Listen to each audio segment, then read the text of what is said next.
നമസ്കാരം. Topic wise current അഫേഴ്സിൽ 2024 സമാധാന Nobel പ്രൈസിനെ കുറിച്ചാണ് ഈ ഒരു ക്ലാസ് നമ്മൾ പഠിക്കുന്നത്.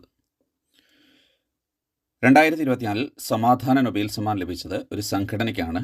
നിഹോൻ ഹിഡാൻക്യോ, ജാപ്പനീസ് സംഘടനയാണ്. നിഹോൻ ഹിഡാൻക്യോ ജപ്പാനിലെ ആണവായുധ വിരുദ്ധ സംഘടനയാണ്. സമാധാന നൊബേൽ ലഭിക്കുന്ന 28ാമത്തെ സംഘടനയാണ് നിഹോൻ ഹിഡാൻക്യോ. നമ്മൾ ഹിബാകുഷ എന്ന പേരിൽ ഈ സംഘടന അറിയപ്പെടുന്നു. നമ്മൾ രണ്ടാം ലോക മഹായുദ്ധവുമായി ബന്ധപ്പെട്ട് ഹിരോഷിമയിലും നാഗസാക്കിയിലും അണുബോംബ് വർഷിച്ചതിൻ്റെ ആഫ്റ്റർ എഫക്റ്റ് അനുഭവിക്കുന്ന ജനതയെ ഹിബാകുഷ എന്ന പേരിൽ വിളിക്കാറുണ്ട്. അപ്പോൾ ഈ സംഘടനയാണ് ഹിബാകുഷ എന്ന പേരിലും അറിയപ്പെടുന്നത്. നിഹോൻ ഹിഡാൻക്യോ, ജപ്പാൻ. അപ്പോൾ തീർച്ചയായും എക്സാമിന് ചോദിക്കാൻ സാധ്യതയുള്ള ഒരു പോയിൻ്റാണ്. കൃത്യമായി പഠിക്കുക, ഒരു മാർക്ക് ഉറപ്പിക്കുക.